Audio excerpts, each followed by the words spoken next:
સામે આવશે પરંતુ આ રહેણાંક વિસ્તાર છે અને ત્યાં અચાનક જ એર ઇન્ડિયાનું આ પ્લેન ક્રેશ થતા થોડો સમય માટે તો લોકો ગભરાઈ ગયા હતા। આખરે શું ઘટના ઘટી છે તેને લઈને કંઈ સમજે તે પહેલાં જ અહીં ભારે માત્રામાં ધુમાડો પ્રસરી ગયો હતો। આ તસવીરો આપ જોઈ રહ્યા છો। અહીં આ પેસેન્જર પ્લેન હોવાની પ્રાથમિક માહિતી મળી રહી છે। જે કયા કારણોસર ક્રેશ થયું તે ચોક્કસ કારણ સામે આવશે।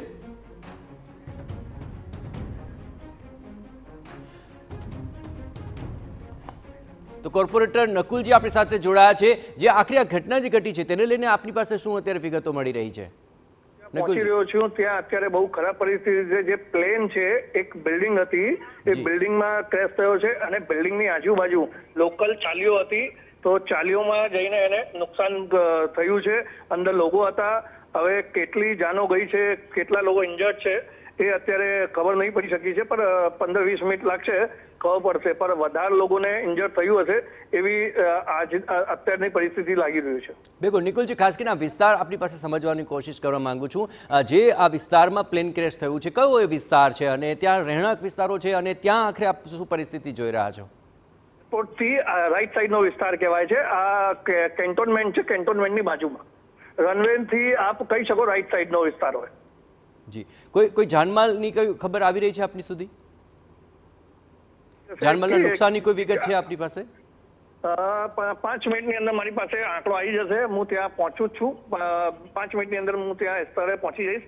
પર જે મારા માણસો ત્યાં છે જે મને ખબરો મળી છે એના મુતાબિક ત્યાંની પરિસ્થિતિ બહુ નાજુક છે કે ત્યાં જે પ્લેન પડ્યું છે પ્લેનમાં તો લોકો હશે જ, ત્યાં બિલ્ડિંગો હતી એ બિલ્ડિંગમાં બી લોકો છે। એમને કેટલું ઇન્જર્ડ થયું છે ત્યાં કેટલું ઇન્જર્ડ થયું છે એ બધું બી અત્યારે જોવાની વાત છે। बिल्कुल खास કરીને જે દ્રશ્યો અત્યાર સુધીમાં સામે આવ્યા છે નિકુલસિંહજી કે ખૂબ બધો ધુમાડો પ્રસરી ગયો છે। ત્યાંથી આગળ નજીકમાંથી જોવું પણ ઘણું મુશ્કેલ બની રહ્યું છે। ઘણી બિલ્ડિંગ્સ પણ દેખાઈ રહી છે। શું દૂરથી આ ધુમાડો દેખાઈ રહ્યો છે? લોકોને કોઈ તકલીફ પડી રહી હોય એવું કોઈ આપની પાસે અત્યારે ખબર આવી રહી છે ખરી? હું જે કહું છું ત્યાં સ્થાનિક લોકોને બહુ દિક્કત પડી રહી છે। સ્થાનિક લોકો ત્યાં રહે છે, ત્યાં નાની નાની ચાલીઓ છે એટલે ત્યાં બહુ ખરાબ પરિસ્થિતિ છે। એ જ હું આપને સમજાવવા માંગુ છું। बिल्कुल निकुलसिंहजी તમારી સાથે જોડાયેલા રહીશું। આપ ચોક્કસપણે આ અંગે માહિતી આપતા રહેજો। તો કોર્પોરેટર નિકુલસિંહ તોમર કહી રહ્યા છે કે આ સ્થાનિક વિસ્તાર છે, સ્થાનિકો ત્યાં રહી રહ્યા છે, બિલ્ડિંગોની આસપાસ આ આખરે ધુમાડો પ્રસરી ગયો છે ને લોકોને પરેશાનીનો પણ સામનો કરવો પડી રહ્યો છે। તો ઘટના સ્થળેથી આ લાઈવ કવરેજ આપ નિહાળી રહ્યા છો। જે સ્થળ ઉપર આ પ્લેન ક્રેશ થયું તે આઈજીબી કમ્પાઉન્ડમાં આ પ્લેન ક્રેશ થઈ ગયું હતું। ઘોડા કેમ્પ પાસે આ પ્લેન ક્રેશ થવાથી જે પરિસ્થિતિ છે त्या દ્રશ્યોમાં આપ જોઈ રહ્યા છો। આસપાસમાં ધુમાડો પ્રસરી ગયો છે। જો કે પ્રાથમિક તબક્કે હજુ કયા કારણોસર આ પ્લેન અહીં તૂટી પડ્યું તે જાણવા નથી મળ્યું, પરંતુ પ્લેન ક્રેશ થવાને કારણે આસપાસના વિસ્તારોની અંદર ત્યાં નાસભાગ મચી ગઈ હતી। લોકો ગભરાઈ ગયા હતા કારણ કે રહેણાંક વિસ્તારમાં આ પ્રકારે અચાનક જ જો કોઈ પ્લેન ક્રેશ થાય સ્વાભાવિક છે કે લોકોમાં ડર વ્યાપી જાય અને તેને કારણે થોડી નાસભાગ મચી હતી।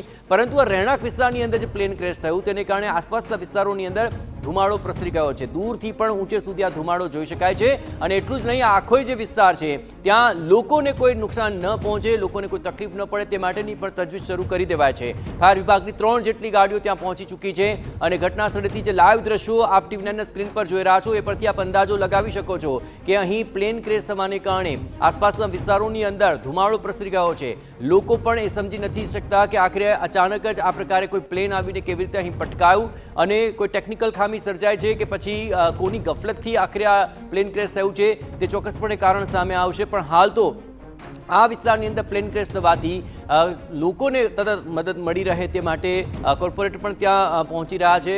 નિકુલસિંહ તોમર તેમની સાથે ટીવી9ને સીધી વાતચીત કરી તો તેમણે પણ કહ્યું કે અત્યારે જે રહેણાંક વિસ્તારમાં છે તેમાં આ પ્લેન ક્રેશ થયું છે જેને કારણે લોકોમાં થોડો ગભરાટ છે અને રહેણાંક વિસ્તારની અંદર અચાનક જ પ્લેન ક્રેશ થવાને કારણે ત્યાં લોકોમાં પણ ડર વ્યાપ્યો છે।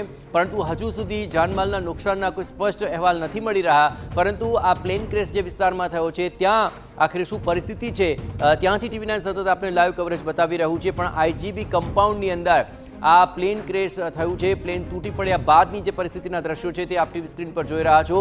ઘોડા કેમ્પ પાસે આ પ્લેન ક્રેશ થયા બાદ મોટી